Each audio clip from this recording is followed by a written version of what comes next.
6 अगस्त 1945 की सुबह जापान का एक पुरअमन शहर हिरोशिमा, मगर चंद लम्हों बाद एक धमाका और सब कुछ बदल गया।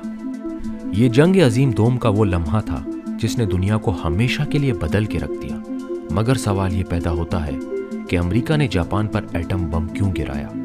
क्या ये वाकई जंग खत्म करने के लिए था या फिर इसके पीछे कोई और बड़ा मंसूबा था? आज हम इसी सवाल का जवाब तलाश करेंगे। 1945 दूसरी जंग अजीम अपने आखिरी मराहिल में थी। यूरोप में हिटलर की शिकस्त हो चुकी थी, मगर पैसिफिक महाज पर जापान अब भी हथियार डालने को तैयार नहीं था। अमेरिका और इसके इत्तेहादियों ने जापान को बार बार खबरदार किया, मगर जापानी क़यादत ने हार मानने से इनकार कर दिया। जापानी जंगजुओं का मानना था कि इज्जत की मौत शिकस्त से बेहतर है। अमेरिका को लग रहा था कि अगर जापान पर हमला ज़मीनी फौज से किया गया तो लाखों अमेरिकी फौज मारे जा सकते हैं। ठीक इसी दौरान अमेरिका में मैनहट्टन प्रोजेक्ट के तहत एक खौफनाक हथियार बनाया जा चुका था, एटम बम। ये बम न्यू मैक्सिको में आजमाया गया और इसका धमाका इतना ताकतवर था कि रेत भी शीशे में बदल गई।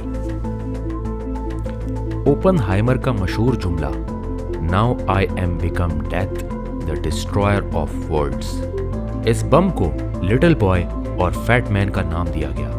अब सवाल ये था कि इसे इस्तेमाल किया जाए या नहीं। 6 अगस्त 1945 सुबह 8:15 एनोला गे नामी अमेरिकी त्यारा हिरोशिमा के ऊपर पहुंचा और एक बम गिरा दिया। तकरीबन 1,40,000 लोग फौरन हलाक हो गए। ये एक तारीखी और खौफनाक लम्हा था, मगर जापान ने फिर भी हथियार नहीं डाले। 3 दिन बाद 9 अगस्त को नागासाकी पर दूसरा एटम बम गिराया गया और आखिरकार जापान ने 15 अगस्त 1945 को हथियार डाल दिए। अब सवाल ये पैदा होता है कि क्या वाकई एटम बम गिराए बगैर जंग खत्म नहीं हो सकती थी? कुछ माहिरीन कहते हैं कि जापान पहले ही हार मानने के लिए तैयार था।